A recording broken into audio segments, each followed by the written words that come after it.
नमस्कार विद्यार्थी मित्रांनो, स्वागत आहे पुन्हा एकदा नवीन व्हिडिओमध्ये. तर आत्ताच तलाठी भरतीचा निकाल लागलेला आहे, आपल्या सगळ्यांना माहितीच आहे आणि त्या बाबतीत निकालसुद्धा सगळ्यांनी बघितलं असेल. तर जे कॅन्डिडेट सिलेक्ट झालेले आहेत किंवा लिस्टमध्ये नाव आहे त्यांचं हार्दिक अभिनंदन. आणि आता सगळ्यांना ओढ लागलेली आहे ती म्हणजेच डॉक्युमेंट व्हेरिफिकेशनची.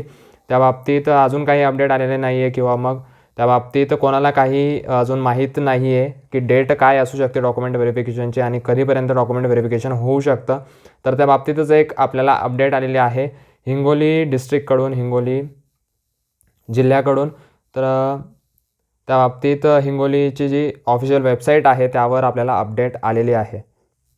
तर हिंगोली जिल्ह्याने जाहीर केलं आहे की नेमकं डॉक्युमेंट व्हेरिफिकेशन कधी होईल आणि कशा पद्धतीने ते होणार आहे, कोणत्या कोणत्या तारखा असणार आहे आणि कोणत्या कॅन्डिडेटनी कोणत्या डेटला उपस्थित राहायचं आहे सगळं त्यांनी एक नवीन प्रसिद्धीपत्रक काढून त्यामध्ये सगळं मेन्शन केलं आहे. अशाच प्रकारे बाकीचे डिस्ट्रिक्ट जे आहेत ते सुद्धा लवकरच त्या बाबतीत आपल्याला सांगतील आणि ते आपल्यासमोर सादर करतील. प्रसिद्धीपत्रक ते आपल्यासमोर येणार आहे. तर आपण सध्या आता हिंगोलीचं प्रसिद्धीपत्रक बघून घेऊया आणि त्या दरम्यानच बाकी जिल्ह्यांचं सुद्धा डॉक्युमेंट व्हेरिफिकेशन असणार आहे. तर बघूया आता नेमकं हिंगोलीचं जे व्हेरिफिकेशन आहे ते नेमकं कधी असणार आहे. तर हिंगोली जिल्ह्याची ही PDF आपल्यासमोर ओपन झालेली आहे आणि आपण बघू शकतो इथे खाली आपल्याला दिसत असेल 2023 तलाठी भरती गुणवत्तेनुसार तयार करण्यात आलेल्या उमेदवारांची कागदपत्रे तपासणीसाठीच्या सूचना त्यांनी दिलेल्या आहेत. तर इथे डेट वगैरे सगळ्या दिलेल्या आहे. 19/1/2024 रोजी बैठक घेऊन प्रतीक्षेआधी प्रसिद्ध करण्यात आली होती 23 जानेवारीला. त्यानंतर जे जमाबंदी आयुक्त आहेत त्यांनी जी जाहिरात दिलेली होती त्या जाहिरातीनुसार आपल्याला कशा प्रकारे उपस्थित राहायचे ते सांगितलेलं आहे. निवड व प्रतीक्षा सूचीतील उमेदवारांनी जाहिरातीमध्ये नमूद केलेल्या निकषानुसार मूळ व साक्षांकित कागदपत्रांचे 2 संच पडताळणीसाठी खालील दिनांकास उपस्थित राहावे.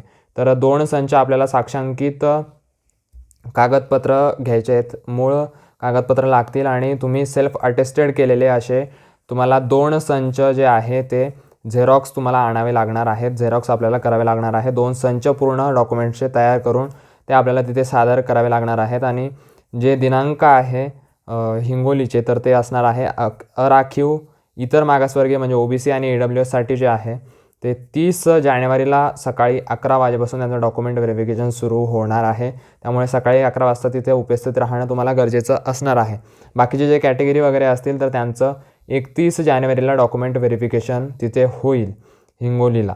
तर त्याची जी सूचना वगैरे आहेत तर त्या सगळ्या आपल्याला इथे खाली दिलेल्या आहेत आणि मूळ सूचना द्या आहेत त्यासुद्धा आहेत इथे.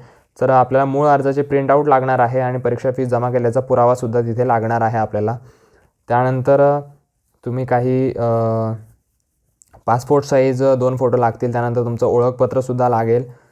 तर अशा प्रकारे डॉक्युमेंटचे जे कोणते कोणते डॉक्युमेंट्स लागणार आहेत ते आपल्या टेलिग्राम चॅनलला मी एक फोटो टाकलेला आहे, त्यावरून तुम्हाला कळून जाईल. आणि ही PDF तुम्हाला तिथे उपलब्ध होणार आहे.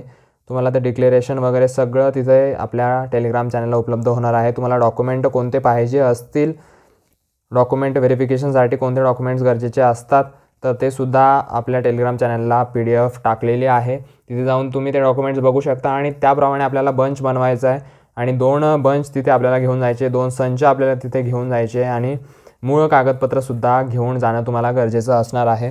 तुमच्याकडे डिग्री सर्टिफिकेट नसेल तर तुम्ही प्रोव्हिजनल डिग्रीसुद्धा तिथे वापरू शकणार आहात. त्यामुळे प्रोव्हिजनल डिग्री काढणं तुम्हाला गरजेचं असणार आहे. ज्यांच्याकडे नसेल त्यांनी त्वरित प्रोव्हिजनल डिग्री युनिव्हर्सिटीमधून काढून घ्यायची आहे. तर अशा प्रकारे ही अपडेट होती आणि जी तारीख दिलेली आहे 30 जानेवारी ते 31 जानेवारी. तर या दरम्यानच बाकी डिस्ट्रिक्टचंसुद्धा आता डॉक्युमेंट व्हेरिफिकेशन राहण्याचे चान्सेस आहेत. तर लवकरच बाकी जिल्ह्यांचेसुद्धा आपल्या डॉक्युमेंट व्हेरिफिकेशनच्या डेट्स येतील आणि कळतील. तर त्या डेट्स कळण्यासाठी तुम्ही आपल्या चॅनलला सबस्क्राईब करायला विसरू नका, जेणेकरून तुम्हाला अपडेट कळत राहतील. आणि जर यूट्यूब चॅनलला नाही आले तर टेलिग्राम चॅनलला तर नक्कीच येतील. त्यामुळे टेलिग्राम चॅनलला देखील सबस्क्राईब करायला विसरायचं नाही आहे. तर तुम्हाला व्हिडिओ आवडला असेल, इन्फॉर्मेटिव्ह वाटला असेल तर लाईक नक्की करा. चला भेटूया अशाच नवीन इन्फॉर्मेटिव्ह व्हिडिओसह. तोपर्यंत काळजी घ्या.